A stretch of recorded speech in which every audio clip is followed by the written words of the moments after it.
श्रीगोंदा तालुक्यातील चवरसांगवी येथील अवैध वाळू उपशावर कारवाई करण्यासाठी गेलेल्या महसूल पथकावर वाळू तस्करांनी हल्ला केला होता।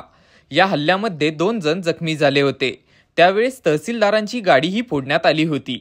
पोलिसांना फोन करूनही पोलीस वेळेवर आले नाहीत। घटना घडल्यानंतर 1.5 तासांनी पोलीस घटनास्थळी दाखल झाले।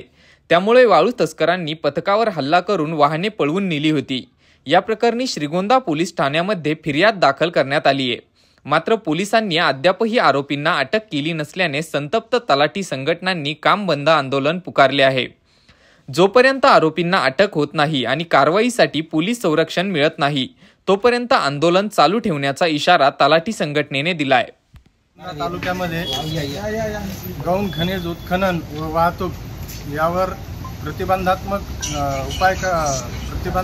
उपाययोजना म्हणून जे गौण खनिज पथक गौण खनिज वाहतुकीवर प्रतिबंध घालण्यासाठी गेलेले असताना त्या पथकावरती श्रीगोंदा तालुक्यातील वाळू माफियांनी जो हल्ला केला आणि या हल्ल्यामध्ये जे तलाठी बांधव आणि मंडळ अधिकारी हे गंभीररित्या जखमी झालेले आहेत। तसेच शासकीय वाहनावर दगडफेक करून हा जो अतिरेक माजवलेला आहे त्या विरोधात संपूर्ण जिल्हाभर तलाठी संघटनेतर्फे कामबंद आंदोलन चालू आहे। आज कामबंद आंदोलनाचा 5वा दिवस आहे। तरी आज नगर तहसीलच्या गेट समोर धरणे आंदोलन करून या घटनेचा तीव्र निषेध व्यक्त करण्यात आला आहे। काय मागणी काय तुमची?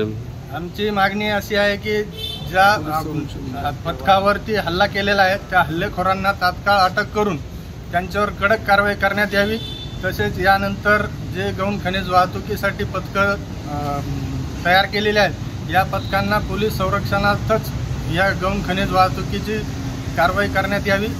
अन्यथा म्हणजे फक्त विना संरक्षण कोणतीही गौण खनिज वाहतुकीच्या नियंत्रणाची कारवाई यापुढे तलाठी संघटना करणार आहे।